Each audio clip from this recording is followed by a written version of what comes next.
My grandfather, Bruno Cohn, became a lawyer in Germany in the 1920s. He lost the right to practice in 1933. Subsequently worked a number of jobs before essentially being kicked out of the country in 1938. He fled ahead, and the army would call that reconnaissance. I think back then it was just called dumb luck, to Holland. Was able to pull the family out to Holland eventually, but not before sending his daughter, my aunt Ursula, to England on the Kindertransport in 1939. The family fled in 1940 to Holland with my uncle Denny in tow, infant at the time, and somehow made their way out of Holland as Europe is convulsing itself onto a ship called the Ulysses. And very much like the St. Louis, it sailed towards the New World, but was turned away, not by the United States, but by Chile. And by fluke of circumstance, they made their way to Curacao, where they entered a displaced persons camp and stayed there for the duration of the war. My father was born in that displaced persons camp a few years later. What I remember about Bruno was his kindness and his gentleness, but especially his grit. And I don't think you can survive an experience like this without a certain amount of steel in your backbone. The story that I like to tell about this also indicates the stubbornness in my family. The stubbornness he had was that of a man who was told by all of his doctors, Bruno, you smoke cigars, you drink whiskey, you gotta stop. You're in your 70s, you want to live to see your grandkids grow up. And he said in very thickly accented English, no, I enjoy these, I'm gonna still do them. And he did. And he outlived almost all of his doctors by years. Bruno lived to be, I think, 88, and enjoyed life and enjoyed spending time with all of us. But the war took its toll on him. And I spent much of last night looking at old photos. And these two really struck me and haunted me as I looked at them, because these are his passport photos. The first on the left was taken in the early 1930s, we think about 32. The second was taken as he made his way out of Holland just a few years later. And you see the toll of the war, the toll of the rise of National Socialism, the toll of having to send his 4-year-old daughter to England and maybe never seeing her again, something I can understand now as a young parent. And the change in life that goes from being a lawyer and a member of a profession to someone who had to work at a hat factory and was unable to provide for his family or even himself in a way that he'd been used to.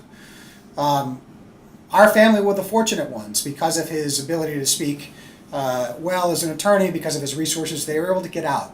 And they made their way to the New World in the Dutch West Indies, where they lived first in a refugee camp or a displaced persons camp, and eventually Ursula came back from the UK to join the rest of the family.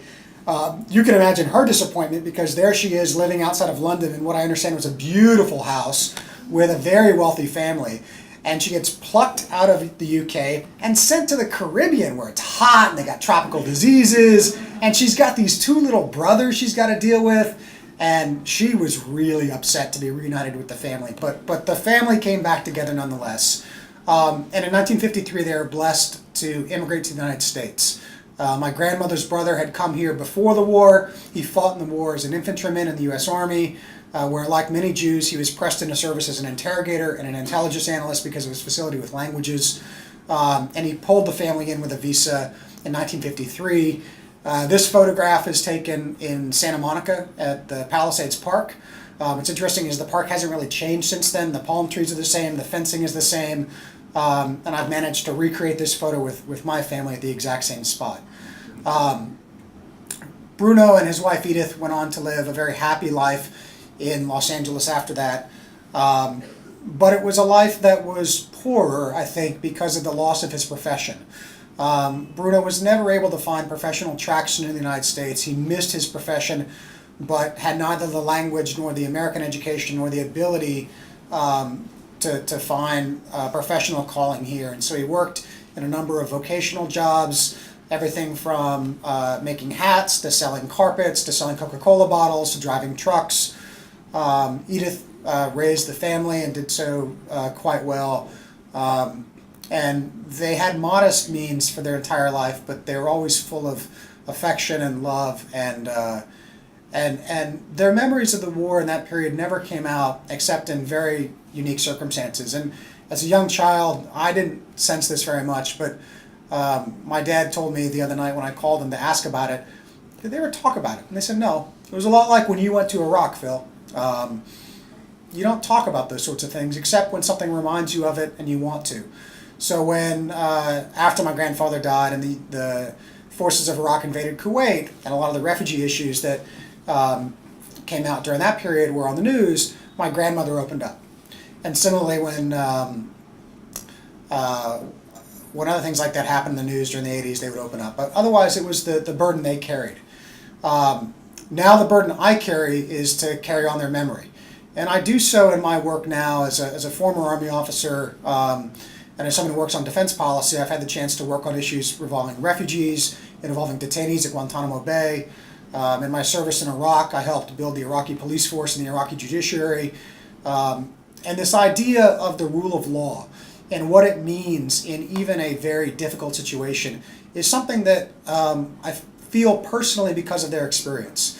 The experience of a family that had their profession, their citizenship, their livelihood stripped from them because of who they are, and then ultimately who had to flee a country because of who they are.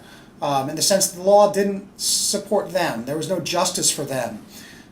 We can do better than that. And in many ways, we are doing better here in this country. We try to do better around the world. I've tried to, in my work, find ways that we can promote the rule of law and do better for people like my grandparents or refugees elsewhere. And I would ask all of you to do the same too, to remember the people on these panels, not just as stories that remind us of what happened in a very dark place 75 years ago, but to remember their stories and ask what would they do now if confronted with similar choices? How might they help refugees facing similar choices? How might they help people come to the U.S.? What they might do in the world if they were alive today. Thank you very much for listening, and I appreciate the chance to be here.